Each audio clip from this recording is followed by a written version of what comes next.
Good morning, everybody. It is Tuesday morning. I'm standing outside I just realized that. Okay. Welcome. Good morning. Hi, Rebecca. Um, I'm standing in front of a window. I think I'm going to get a torrential downpour really soon. So it's kind of exciting. So if I look like I'm distracted, just checking the scene. Okay. Today, I want to talk about what it's like to get a no from your partner and how to deal with it.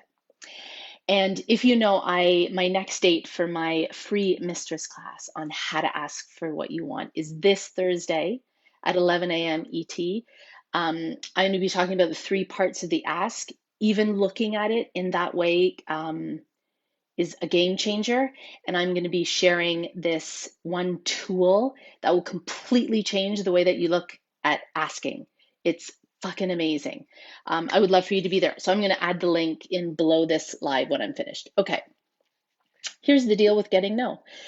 Um, when I first started practicing asking, I was freaking terrified of getting a no. In fact, I was so afraid of getting a no that it was like easier to not even ask. So whether you're live or watching the replay, if that sounds familiar, let me know. It was like easier to do it all on my own, easier to swallow my dreams, easier to stay quiet than it was to ask. And I would feel this like pounding in my heart, constriction in my throat, and just like can't even get the words out. And behind that, there was like this energy of being pissed off that I couldn't ask. Like, I'm a modern woman. I'm an independent, capable, powerful woman. Why the fuck can't I ask for what I want? Here's the thing with being afraid of the no. Being really afraid of the no stops us from asking.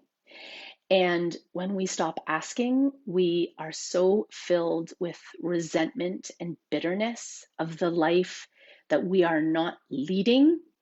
And that poison goes into all of our relationships. We lose out on the legendary, glamorous, juicy, fulfilling life that we want. And everyone around us loses out on experiencing us as that woman leading that life. So we need a new way of looking at no so we can continue to ask. So I'm going to talk about 3 shifts that we can do around getting a no that will make asking so much less stressful and more fun. More fun, because fuck, we want to have fun doing this stuff. We want to have fun doing the hard stuff, if possible, and it is possible. Okay. Um, so for me, I really had to find a new way of like, how can I look at this in a different way? Because I want to become a mistress of asking. I want to ask for what I want. So I just got to get over this no factor. Here's the first thing. And I'm looking at my notes because I wrote down a lot of notes. I want to make sure I give you everything. Okay. Don't take it personally. I'm laughing as I say that because, of course, we take it personally. Um, at the beginning of my practice, when I got a no from my husband, I was like, oh, great. That means that my desire is wrong. I'm a horrible person. We're doomed. Like this marriage is over. He's a jerk for saying no.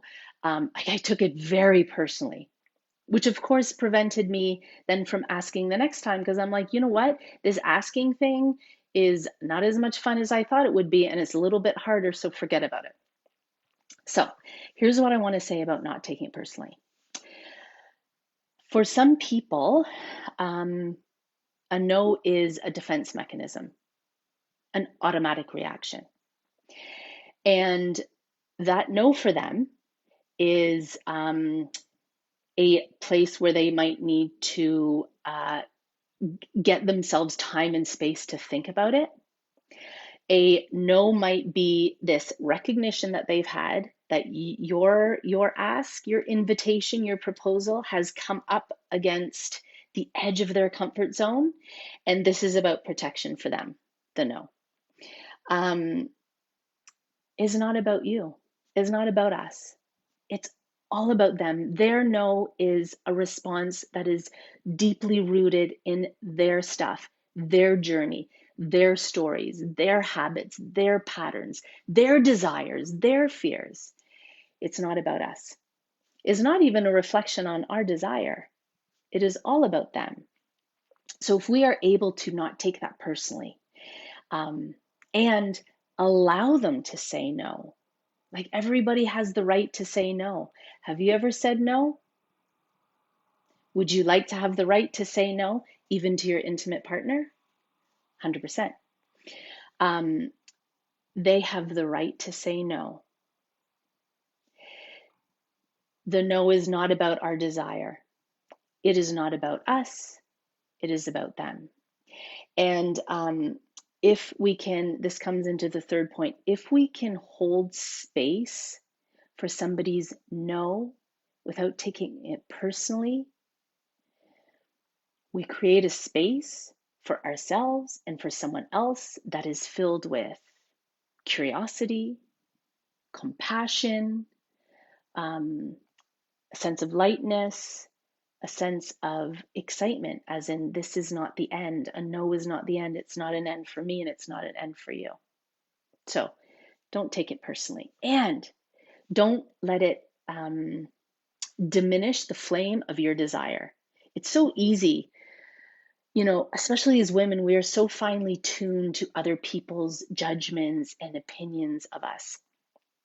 And so it's easy to hear a no and to take that as a judgment on the quality of our desire, or the worthiness of our desire, or the validity of our desire. So I'm going to invite you not even to let that settle. Don't even let that be part of the thing. Don't take it personally. Somebody's no is not about you or your desire. It is about them. And they have the right to be in that no. And let's move to the next step, because a no, this is probably the most powerful out of the three. Seeing the no as the beginning, not the end. Okay. When I first started practicing asking, I had this idea that if I asked, proposed, invited, shared, and I got a no, it was over. The conversation was over. Let me know if you've experienced that before. Conversation was over. That was my one chance to ask, and I failed, so it's never going to happen. Like the stakes of seeing that no as the ending were so heavy, which takes us back to the first reflection, which is, when we fear a no, we just stop asking. When we see a no as the ending, we stop asking, because it means that everything is very high stakes, as in, I ask for something, I get a no, and it's over. It means that I can take on this feeling of needing to ask perfectly, needing to find the perfect time, needing to find the perfect words. It's so much pressure. And if I don't do it right and I get a no, it's over, I failed, and the dream will never come true. So what would it be like? You could just feel it in your body. Like, what would it be like to know that you can get a no, that you can hit resistance, and it's just the beginning? And it's just the beginning. Like, doesn't that feel just so much more freeing and more relaxed? You don't have to get the conversation perfect. You don't have to have scripted every word. So like every idea and argument and defense you have about everything has to happen right in that conversation. It's almost like this gigantic sales pitch, right? Like if you get a no from the customer, you're out. So how would it feel to hear a no and be able to think, it's just the beginning? It's not the end, it's just the beginning. So way less stress for us to get it perfect, to get it right. Less stress for our partner.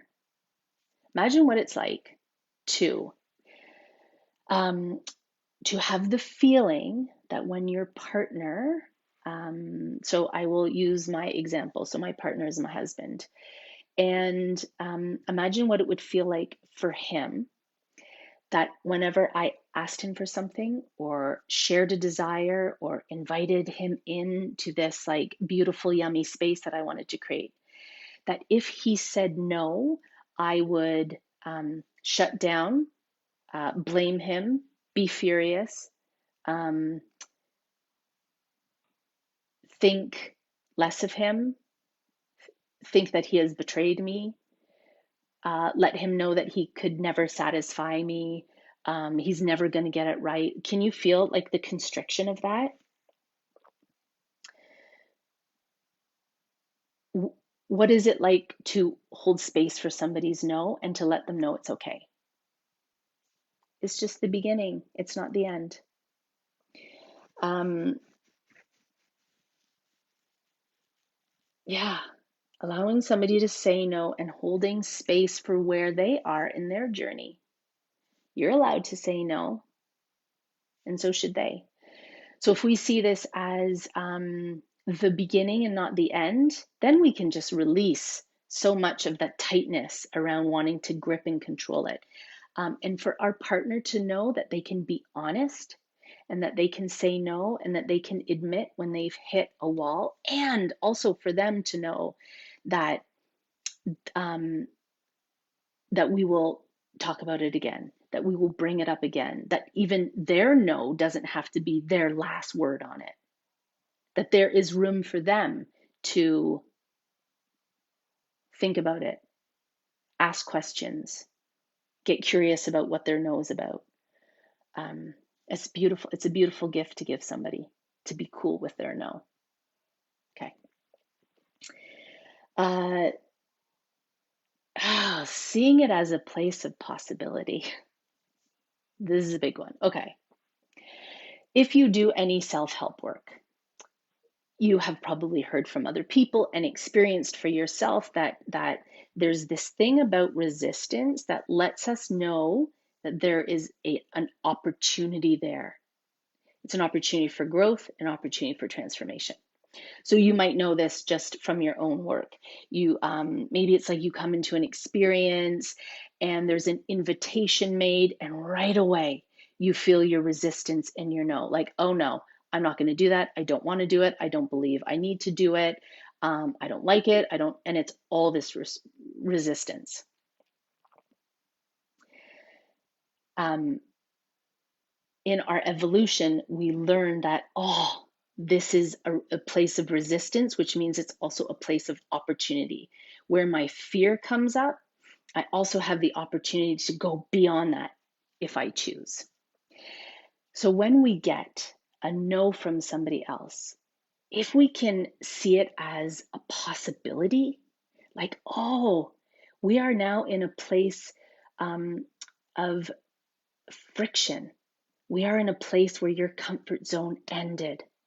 I asked, I proposed, I invited, I shared, and we hit the place where your comfort zone ends, which means that there's this beautiful opportunity for us together to go beyond your comfort zone, to go into new territory. And sometimes we're not able to do that, even for ourselves. Sometimes we hit our own resistance and our own no, and we're like, you know what? I don't have the capacity to make this an opportunity right now. I just need to stick with my no. And that's beautiful. And sometimes that will happen. But if we can get curious and feel excited about somebody else's no, especially our partners, and see it as, oh, this is a place where we can grow together because we hit something. This is a place where we can grow together. And we don't need to do it in this one conversation, and we don't need to solve it or fix it. But if you, in as the leader, because you made the ask, if you can see that no as a place of possibility and be tender with it and be approving of it and be curious about it, what a fucking gift to your partner or to whoever you're asking, whoever you're in this conversation with. What a fucking gift you can give them. And that kind of comes back to seeing a no as a beginning and not an end. What are our next conversations about this thing that you said no to? Where can I be curious? Where can you be curious? What kind of questions can we ask? Um, where can I be vulnerable in order to invite you to do the same? To see it as a place of possibility instead of a place of death. Powerful stuff. Um, so here's the third thing that I would love for you to consider about getting a no from your partner. Um, to be able to receive a no and hold the big picture. Hold the big picture of your desire is a beautiful thing to be able to do. Here's what I mean. You hold onto your desire through the resistance and through the no, which means that your desire is fueled by you and you alone, and no resistance, no complications, nothing can dim that flame. And when we hold our desire in that way, it doesn't mean that we are insensitive or immovable, but it means that nothing touches the sacredness of that desire. When we hold it, we tend that flame with love and with passion. Um, Knowing that when we invite other people into our desires, things change. People can make our desires bigger than we thought were possible. When you ask your partner, when you share a desire with your partner and they say yes to it, they will add their own magic to it that will make it even better than you imagined. So we hold the desire. We hold the desire. It's like in its own little jar, and we tend to that flame. Whatever happens outside of the flame, the no, the resistance, the fear, we just tend to that fire. We also tend to the desire for our integrity in the relationship, which is how do I hold myself in the space of asking when I'm hearing no, I'm hitting resistance? How do I stay in integrity for how I want this to work, this relationship to work? I hold the integrity, um, my integrity, and also the desire for this relationship. And this just popped into my head, so I'm going to share it, but I didn't have it down. Part of the three parts of the ask is at the end of the ask the way that we celebrate. And we celebrate every ask no matter what happens, because we know what it takes. We know what it takes to be courageous. We know what it takes to be the one who's vulnerable enough to say, this is a desire that I have that I would so love for you to be involved in and want for me and make it better and support me and help me in all those things. We know what it takes to ask. So we celebrate everything. So if you ask your partner for something and your partner is like, no, you finish off that conversation, however it happens, and then you know what you do? You go back and you're like, I asked. I celebrate the fact that I asked. It doesn't matter if you get a yes. It doesn't matter if you get a no. It doesn't matter if everything that you planned to say didn't work out. It doesn't matter if you forgot your script. It doesn't matter if it was like messy as fuck. You asked. And so we celebrate. Even when we get a no, we celebrate. Because you know why? First of all, we celebrate because we're amazing and we know how hard it is and we want to become mistresses of the ask. So we celebrate to keep that feedback loop. And we also know it's not the end.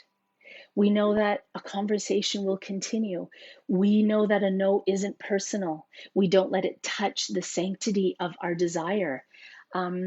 We know that it's a beautiful gift to hold space for someone's no and not make them wrong for it.